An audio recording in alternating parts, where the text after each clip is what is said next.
She was the eldest, overlooked, dismissed, yet the most sought-after duke noticed her first. But her own family stood in the way. Lady Catherine Ashford had learned long ago that she was not the daughter her mother wanted. She was 22 years old, tall and strong where delicacy was prized, passionate about horses where needlework was expected, more comfortable in riding habits than ball gowns. She was not beautiful, not in the way that mattered to society. Her features were pleasant enough, her eyes bright with intelligence, but she lacked the ethereal quality that made men write poetry and mothers beam with pride. That quality belonged entirely to her younger sister, Lady Isabel Ashford. At 19, Isabel was everything Catherine was not. Petite, graceful, with golden hair that caught the light like spun silk and eyes the color of summer sky. She moved through rooms like music, her laugh delicate as wind chimes, her manners impeccable. Their mother, Lady Margaret Ashford, made no secret of her preference. Isabel was praised constantly, dressed in the finest gowns, presented at every social function. Catherine was tolerated, an afterthought, the elder daughter who should have been married off years ago but somehow remained stubbornly unmarried. Catherine felt no resentment toward Isabel. How could she? Her sister had done nothing wrong except be born beautiful. Catherine had simply learned her place in the family hierarchy. She was useful for errands, for practical matters, for sitting quietly in corners at events while Isabel danced. She had made peace with this reality years ago. On a bright morning in early summer, Lady Margaret summoned Catherine to the drawing room with the particular tone that meant she required something. Catherine set down the book she had been reading, a treatise on horse breeding that would have horrified her mother, and went downstairs. "Catherine, you must go to Madame Rousseau's shop immediately," her mother said without preamble. "Your sister's dress for the luncheon is ready, and it must be collected today. The luncheon is in 5 days, and there can be no delay. Take the carriage." "Of course, mother. I shall leave directly." Catherine curtsied and left the drawing room, but the moment she was out of her mother's sight, a different plan formed in her mind. The day was too beautiful to be trapped in a slow, stuffy carriage. And if she took Tempest, her spirited mare, she could complete the errand in half the time and have glorious freedom on the ride there and back. Within 20 minutes, she had changed into her riding habit and was mounted on Tempest, the dress carefully secured in a leather case behind her saddle. Her mother would never know. She would be back before anyone realized she had disobeyed. The morning was glorious, the air sweet with the scent of wild roses, and for the first time in days, Catherine felt like she could breathe. This was freedom, this racing wind and powerful horse beneath her, this escape from drawing rooms and disappointed glances. She took the forest path because it was faster and because no one would see her there. The trees formed a canopy overhead, dappling the ground with golden light. Tempest's hooves drummed a steady rhythm against the packed earth. Catherine leaned forward, urging the mare faster, feeling the joy of speed and solitude. Then she heard it.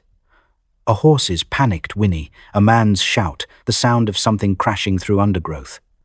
Catherine pulled Tempest to a halt, listening intently. There, again, the unmistakable sounds of a horse in distress.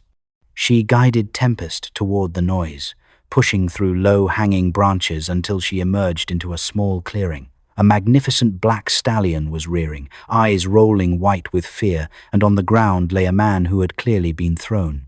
He was trying to stand, one hand pressed to his ribs, but the stallion's hooves were coming dangerously close with each wild movement. Catherine did not hesitate. She dismounted in one fluid motion, grabbed Tempest's reins, and ran toward the chaos. "Stay back," she shouted at the man. "Do not move." She approached the stallion from the side, her voice dropping to the low, soothing tone she used with frightened horses. "Easy now. Easy, beautiful boy. No one will hurt you. You are safe." The stallion's ears flicked toward her. She kept talking, kept moving slowly closer. "That is right. Listen to my voice. You are a magnificent creature, are you not? So strong, so spirited." She reached out carefully, letting the stallion catch her scent. His nostrils flared, but he stopped rearing.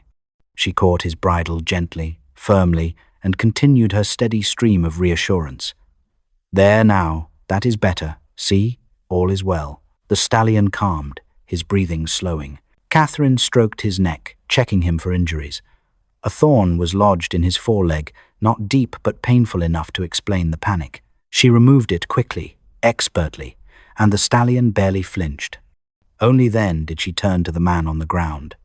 He had managed to sit up, watching her with an expression of amazement. He was perhaps 30 years old, darkly handsome, with sharp aristocratic features, dressed in expensive riding clothes now covered in dirt and leaves. There was something commanding about him, even sitting in the dirt. "Are you hurt?" Catherine asked, moving to help him stand. "My pride more than anything else." He accepted her hand, rising to his feet with a wince. "Though I believe my ribs may disagree tomorrow. That was extraordinary. How did you calm him so quickly?" Horses respond to certainty. He was frightened, not vicious. He simply needed someone to show him there was no threat. Catherine checked the stallion once more, running her hands along his legs. "He is sound, just shaken." The thorn startled him. "You know horses well, better than I know drawing rooms." The words slipped out before she could stop them, too honest, too revealing. But the gentleman laughed, a genuine sound of delight. "I think I prefer someone who knows horses. Thank you. You very likely saved both our lives. I am in your debt. You owe me nothing. Anyone would have done the same." "I think we both know that is not true." He was studying her now, really looking at her, and there was something in his gaze that made her breath catch. "You ride? When I can escape the house, yes. Would you race with me?" "Now?" Catherine blinked, startled. "Race? But you have just been thrown. And I have just been rescued by someone who clearly knows what she is doing. I should like to see how fast you truly ride." There was challenge in his voice, invitation, something bright and alive that called to the part of her that spent too much time being quiet and invisible. She should refuse. She should collect the dress and return home like a proper lady. But when had she ever been proper? And when would she ever have another chance like this? "Very well," Catherine said, mounting Tempest with easy grace. "But do not complain when you lose." His laugh was rich and warm, confident. "I like that. To the old oak at the forest edge, to the old oak." They took off simultaneously, horses surging forward with explosive power. Catherine leaned low over Tempest's neck, the world blurring into green and gold around her. She could hear the stallion thundering behind her, gaining, and she urged Tempest faster. The wind tore at her hair, pins scattering, propriety forgotten entirely. This was living, this wild rush of speed and freedom and pure joy. She reached the oak first, but only by half a length. They pulled their horses to a stop, both breathing hard, both laughing with exhilaration. "I won." Catherine's eyes sparkled with triumph, her grin wide and unguarded. "I actually won." "You did indeed." He guided his stallion closer, his eyes bright with admiration, and something else, something warmer. "You are an excellent rider. I have not enjoyed myself this much in months, perhaps years. Nor have I." The admission surprised her with its honesty. She was still glowing with the victory, with the pure joy of it. They walked the horses slowly, cooling them down, conversation flowing easily. He asked about her riding, her horses, her thoughts on breeding lines. She found herself talking more freely than she ever did at home, sharing opinions and knowledge without fear of judgment. He listened as though her words mattered, challenged her ideas respectfully, made her laugh with dry observations about society's ridiculous conventions. The sun was higher now. Catherine realized with a start that she had been gone far longer than she intended. "I must go. I have an errand to complete." "Will you meet me again?" The question was direct, almost urgent. "Here, perhaps." "In 2 days?" Catherine's heart clenched. For one perfect moment, she wanted to say yes, wanted to believe this could happen again, that this connection was real and possible. But she knew better. "Only if fate allows it," she said softly. "Fate is often kinder than we expect. I have found it to be indifferent at best." She turned Tempest toward home. "But I thank you for the race, and for seeing me." The last words slipped out unbidden. She did not look back to see his reaction, could not bear to see pity or confusion in his eyes. She rode away quickly, clutching the horse rein, trying to hold on to the feeling of those stolen moments before reality reclaimed her. She was certain she would never see him again. Men like him did not exist in her world. She attended social events so rarely, and when she did, she was invisible. This had been a beautiful accident, nothing more. Tomorrow she would return to being the overlooked elder sister, and he would return to whatever grand life he led.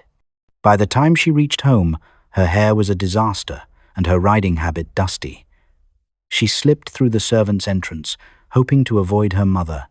Later, she made her way to Isabel's room with the dress. Isabel was standing by the window, already dressed in an afternoon gown of pale pink that made her look like a porcelain doll. When Catherine entered with the case, her face lit up with genuine pleasure. "Oh, you retrieved it. How wonderful. Help me try it on, would you?" Catherine helped her sister into the gown, a confection of cream silk with delicate embroidery. It fit perfectly, showing off Isabel's tiny waist and graceful figure. Lady Margaret entered just as Catherine was tying the last ribbon, and her mother's face transformed with satisfaction. "Exquisite," their mother breathed. "Absolutely exquisite. You will be the most beautiful woman at the luncheon, my darling. Everyone will notice you." "It is a lovely dress," Catherine agreed, meaning it. "You look beautiful, Isabel." Isabel turned, examining herself in the mirror with a small, satisfied smile. "The most sought-after gentleman in all of London will be there. You know, the Duke of Thornfield. Every mamma in London has been trying to secure his attention for their daughters. He is handsome, wealthy, titled, and not yet 30. They say he is impossibly particular, that no one has yet caught his interest." Catherine's hand stilled.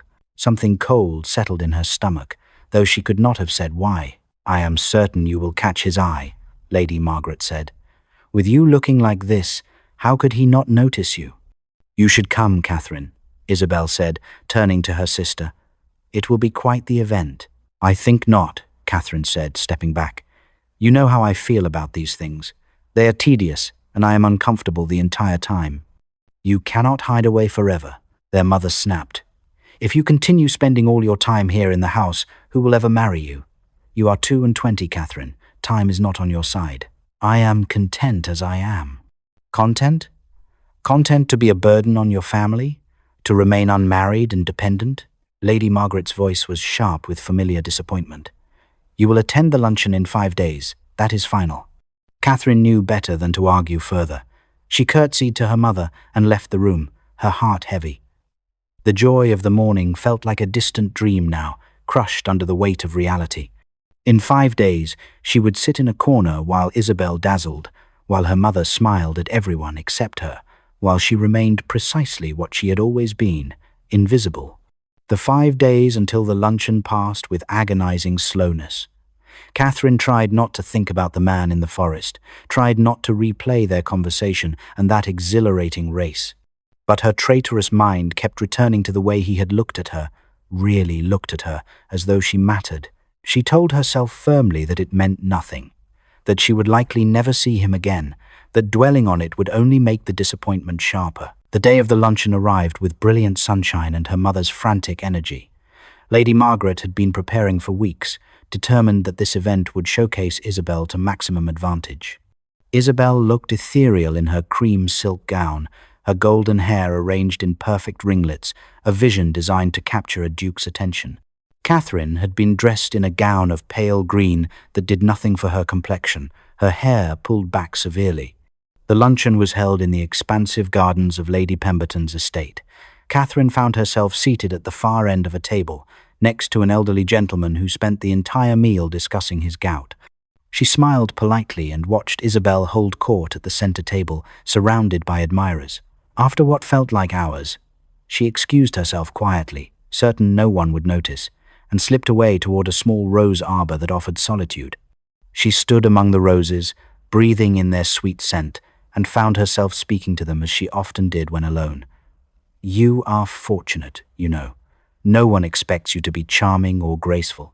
You simply bloom as you are meant to, and that is enough. Do you often have conversations with flowers?" Catherine spun around, her heart leaping into her throat. Standing at the entrance to the arbor was the man from the forest. He looked different in formal attire, more polished and aristocratic, but his eyes held the same warmth she remembered. "You," she breathed, shock and joy warring in her chest. "I thought I would never see you again." "I told you fate might be kinder than you expected." He stepped closer, his smile widening. "Though I confess I did not expect to find you speaking to roses. Do they offer good counsel? Better than most people. Catherine felt the same easy connection from the forest reasserting itself. They listen without judgment and never tell me I should be more like my sister. Then they are wiser than most of society. He said it as though being different were something to celebrate. I have spent the past 5 days hoping to encounter you again. I thought perhaps you had changed your mind about allowing fate to intervene. I did not think fate had any interest in my affairs. Catherine felt warmth spreading through her chest, dangerous and wonderful. What brings you to this particular garden? Duty, mostly. My mother insisted I attend this luncheon to meet various eligible young ladies. I have been trapped in conversations about needlework and the weather for the past hour. When I saw you slip away, I thought perhaps I might escape as well and find more interesting company. You followed me? I prefer to think of it as strategic retreat in a fortuitous direction. His eyes crinkled with humor. Are you attending alone? With my mother and sister, though I doubt they have noticed my absence. Then they are fools. He said it with such conviction that Catherine felt something tight in her chest loosen. I was hoping we might arrange another meeting, another ride, perhaps, in 2 days' time, at the same location. Catherine's breath caught. He wanted to see her again, specifically her, when he could have his choice of any woman at this luncheon. I would like that very much. Then it is settled. 2 days hence, in the afternoon.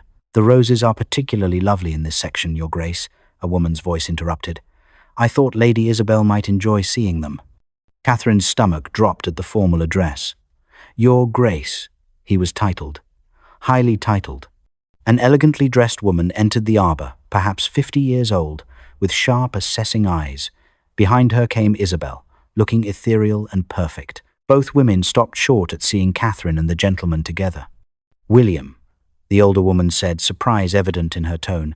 I did not realize you had wandered this far from the gathering. William. Catherine's mind raced, pieces falling into horrible place. Mother, I was merely taking some air. He glanced at Catherine with a slight, apologetic smile. I encountered this young lady admiring the roses. The woman's eyes swept over Catherine, and in that single glance, Catherine felt herself assessed and dismissed. Her attention moved immediately to Isabel, warming considerably. How fortuitous. Allow me to make introductions. She gestured to Isabel with obvious approval. May I present Lady Isabel Ashford, daughter of Lady Margaret Ashford.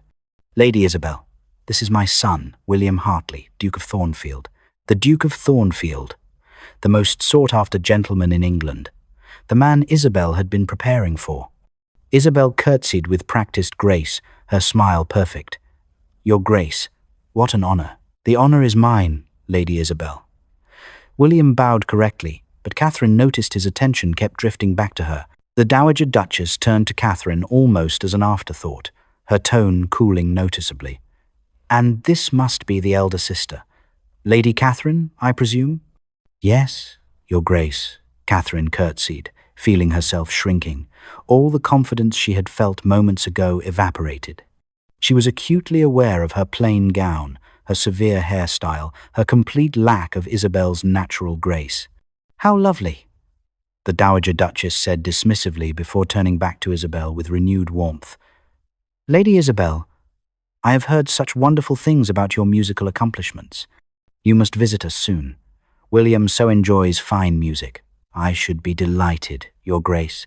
Isabel's voice was exactly what it should be, polished and perfect. William was watching Catherine, a small frown creasing his brow. She could feel him noticing the change in her, how she had become smaller, quieter, how she now stood slightly behind her sister as though trying to disappear. The contrast between the confident woman who had raced him through the forest and this diminished version must have been stark. We should return to the luncheon, the Dowager Duchess said, already guiding Isabel away. Come, Lady Isabel. There are several other guests I should like you to meet.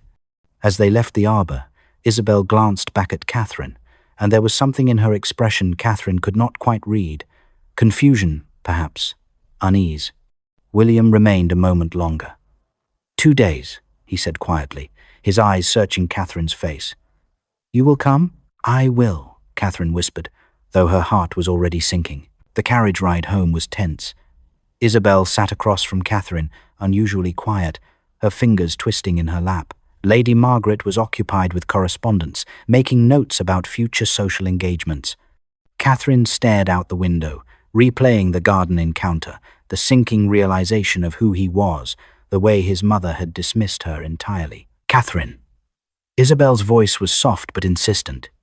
How do you know the Duke of Thornfield? Catherine's eyes flew to her sister. I do not know him. Not really. We simply met by chance. When? Where? It does not matter. It matters to me. There was an edge to Isabel's voice now, something almost desperate. You were speaking quite familiarly for strangers. Lady Margaret's attention snapped to them. What is this? Catherine knows the Duke, Isabel said. They were having a private conversation in the garden. They seemed very comfortable with each other. Is this true? Lady Margaret's eyes narrowed. Catherine, explain yourself.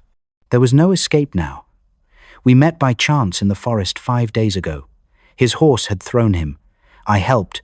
We spoke briefly. That is all. The forest? Her mother's voice went dangerously quiet. When you went to collect Isabel's dress? When I specifically told you to take the carriage? Catherine said nothing. There was nothing to say. You defied me. You took your horse, and you encountered the Duke of Thornfield alone in the woods. Lady Margaret's face was white with fury. What else, Catherine? What else have you done? Isabel was staring at her now with dawning realization. You arranged to meet him, did you not? I heard him mention 2 days. You made plans to see him again. It was just a ride, Catherine said weakly. Nothing improper. Nothing improper? Her mother's voice could have frozen fire. Meeting a duke alone in the forest is the very definition of improper. And now you have made plans to continue this inappropriate behavior? I did not know who he was when we met. That changes nothing. Lady Margaret was shaking now. You will not meet him. Do you understand me? You will not go to this meeting. You will stay away from the Duke of Thornfield entirely. But that is final, Catherine. You have already caused enough trouble. You are not supposed to meet him at all. And somehow you have managed to insert yourself into a situation you have no business being part of. Isabel was quiet now, her expression settling into something like relief. The problem, it seemed, had been solved. Catherine would not meet the Duke. Everything would return to how it should be. Catherine nodded, her throat tight. Yes, Mother. The rest of the journey passed in silence. When they arrived home, Catherine went straight to her room and did not come down for dinner. The next 2 days were agony. Catherine thought of nothing but William waiting for her in the forest. She imagined him arriving at their meeting place, waiting as the minutes stretched into hours, finally realizing she was not coming. What would he think? That she had changed her mind? That she had not cared enough to appear? The thought made her chest ache. On the afternoon of the second day, when she should have been riding to meet him, Catherine stood at her bedroom window and stared at the forest in the distance. She whispered an apology he would never hear. The following afternoon, the butler announced that the Duke of Thornfield had arrived to call upon the family. Catherine was in the drawing room with her mother and sister. Lady Margaret's needle froze mid-stitch. Isabel's face lit up with surprised pleasure. Catherine felt the world tilt beneath her. He is here? Lady Margaret's voice was faint. Now? Yes, my lady. He is in the entrance hall. Isabel immediately set aside her work, her hands flying to her hair, smoothing her dress. How do I look? Beautiful, Catherine managed. Show him in, Lady Margaret commanded, then turned to arrange them. Isabel, sit here by the window. Catherine, there in the corner. Catherine moved to the corner chair as directed, making herself small. Her heart was racing so fast she felt dizzy. He was here, but surely he had come for Isabel. That would make sense. His mother clearly preferred her. He had probably realized that she was unsuitable and had decided to pursue the appropriate sister instead. When William entered the drawing room, his eyes swept the space and found Catherine immediately. Something in his expression softened with relief. He bowed to Lady Margaret first, as was proper. Lady Margaret, thank you for receiving me. Your Grace, what an unexpected honor. Lady Margaret was nearly trembling with excitement. Please, sit. May I offer you tea? Thank you, no. I cannot stay long. He remained standing, his attention now moving between Catherine and Isabel. I came to inquire after your daughters. I had hoped to see Lady Catherine particularly." The room went utterly silent. Catherine felt as though she could not breathe. "Lady Catherine?" Lady Margaret's voice was strangled. "Surely you mean Lady Isabel." "No, my lady. I mean Lady Catherine." William's voice was firm, clear. Lady Margaret's face underwent a remarkable transformation as understanding dawned. A duke had come calling, not for Isabel, but for Catherine, the overlooked daughter, the one no one noticed. But a duke was still a duke, and Catherine was still her daughter. How? Unexpected. Lady Margaret managed, her mind clearly working rapidly. "Catherine, you should speak with His Grace. Perhaps you might show him the gardens, with Isabel as chaperone, of course." "That will not be necessary," William said smoothly. "We shall remain here, if you do not mind. I merely wish to speak with Lady Catherine for a moment." Lady Margaret could hardly refuse. "Of course, Your Grace. Come, Isabel. Let us see about tea." She practically dragged Isabel from the room. Isabel went reluctantly, looking back at Catherine with an expression that was no longer relieved or pleased. It was hurt, confused, the beginning of something darker. When they were alone, William moved to stand near Catherine's corner. "You did not come yesterday." "I could not," Catherine said softly. "I waited for 3 hours." There was no accusation in his voice, only statement of fact.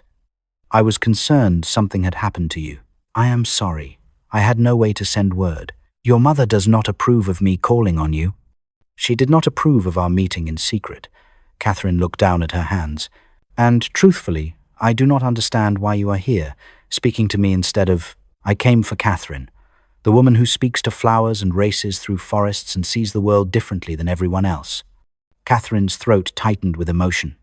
The conversation was short as William had other engagements. After he left, promising to return some other time, Lady Margaret swept back into the room, her eyes bright with a new kind of ambition. She looked at Catherine as though seeing her for the first time. "A duke," she breathed. "The Duke of Thornfield called on you, Catherine. This changes everything." Catherine said nothing. She simply watched as her mother's mind raced, calculating, planning. For the first time in her life, Catherine was not invisible. She was not an afterthought. She mattered because a duke had noticed her. But the cost of that visibility became clear when she looked at Isabel. Her sister stood in the doorway, her beautiful face stricken, her eyes bright with unshed tears. She looked at Catherine with something that had never been there before. After William left that afternoon, promising to call again soon, Catherine waited. The next day came and went with no word. The day after that, still nothing. By the third day, a familiar heaviness settled in her chest. Of course he had not called. Why would he? He had been kind to her because she had saved him, nothing more. She had been foolish to think their conversations meant anything beyond polite gratitude. Lady Margaret grew increasingly agitated. "Why has he not called? What did you say to him, Catherine? You must have done something." "I do not know, Mother. Perhaps he has simply been occupied." "Occupied? For 3 days?" Her mother's voice was sharp. "Or perhaps he has realized his mistake in paying attention to you at all." Catherine said nothing. The words cut because they echoed her own thoughts. She had allowed herself to hope, and hope was dangerous for someone like her. Isabel watched these exchanges with something that looked almost like relief. The natural order was reasserting itself. Catherine would return to being overlooked, and Isabel would have her chance. On the 7th day, an invitation arrived. The Duke of Thornfield requested the pleasure of the Ashford family's company at a ball to be held that very evening at Thornfield Manor. Lady Margaret seized on it with desperate energy. "He has not forgotten. We must prepare immediately. This is Isabel's opportunity. Catherine, you shall wear the sapphire gown. Try not to embarrass us." That evening, Catherine was dressed in deep sapphire silk, far finer than anything she usually wore. Her hair was arranged elaborately with small diamonds. She looked at her reflection and felt like an imposter. Isabel waited downstairs in pale gold, ethereal and perfect. She said nothing to Catherine, but there was anticipation in her eyes. Tonight would set things right. Thornfield Manor was magnificent. The ballroom blazed with candlelight, filled with elegantly dressed guests. Catherine felt overwhelmed by the grandeur, by the watching eyes. She prepared herself to fade into the background as she always did. But William appeared almost immediately, and his face lit up when he saw her. "Lady Catherine," he said, bowing over her hand. "You look beautiful this evening. Might I have the honor of the first dance?" Catherine's stomach plummeted. "Dancing? Yes, of course. Your Grace." The music began, a waltz, and he led her onto the floor. Other couples glided around them with practiced grace. Catherine tried desperately to follow, but her body refused to cooperate. She was too stiff, too awkward, her feet tangling. She stepped on his foot. "I am so sorry." "It is quite all right," he said kindly, but it was not all right. She could hear the whispers, see the smirks behind fans. "Look at her. She moves like a farm girl. How unfortunate for the Duke." She stumbled again, mortification burning through her. "Your Grace," she whispered. "I cannot do this. I am terrible at dancing. Everyone is watching." His expression softened. "Then let us stop giving them something to watch." He guided her smoothly off the floor, through a side door onto a terrace. The cool night air was a blessing. Catherine leaned against the stone balustrade, trying not to cry from sheer humiliation. "I am sorry," she said. "I should have warned you more specifically. I cannot dance. I never could." "Catherine." His voice was gentle. "I did not invite you here for a waltz." "Then why did you invite me at all?" The question burst out. She didn't wait for him to speak. "You should return to your guests. To the ball. There are many young ladies who can actually dance." "I do not want to dance with them." He moved closer. "Catherine, I did not want to have this conversation in a ballroom with hundreds of people listening. I wanted to speak with you alone." He paused, then smiled. "And I was hoping you might like to escape this terrible ball entirely and do something we both actually enjoy." "Such as?" "A race. A real race. There are horses in my stables, and a full moon to light our way." His eyes sparkled with challenge. "Unless you are too tired from all the dancing." Catherine felt something loosen in her chest. "I am never too tired to ride." "Then come with me." They should not. It was improper, reckless. But Catherine found herself following him through the gardens to the stables, where he quickly saddled 2 horses.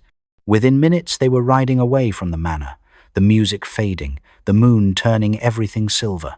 Catherine urged her mare faster, and the joy of it, the pure freedom, made her want to weep with relief. This was who she was, not the awkward girl in the ballroom, but this, wild and free and alive. They raced across open fields, through groves of trees, wind tearing at her carefully arranged hair until pins scattered and curls flew loose. She did not care. She pushed her mare harder, leaning low over the neck, and won by 3 lengths. She pulled up at the crest of a hill, breathing hard, grinning with triumph. William arrived moments later, both of them laughing. "You are magnificent," he said, and there was something in his voice that made her breath catch. He dismounted and helped her down, his hands lingering at her waist. They stood close under the moonlight, the world reduced to just the 2 of them. "Catherine," he said softly, "I need to tell you something. I did not call this week because my mother has been attempting to convince me to pursue other young ladies. She has made her preferences quite clear." Catherine's brief joy dimmed. "Then perhaps you should—" "Let me finish." His hands tightened slightly. "I have listened to everything she said, and my answer remains unchanged. I do not want those other young ladies. I want you." Catherine stared at him, certain she had misheard. What?" "I want to court you, Catherine, properly, with your family's blessing. I want everyone to know that I have chosen you." He searched her face. "If you will have me." She could not breathe. He wanted her. Specifically her. Not out of obligation or gratitude, but genuine want. It seemed impossible. She thought of Isabel, of how her sister had dreamed of catching the Duke's attention, of how this would hurt her. "Your Grace, my sister. I am not asking your sister. I am asking you."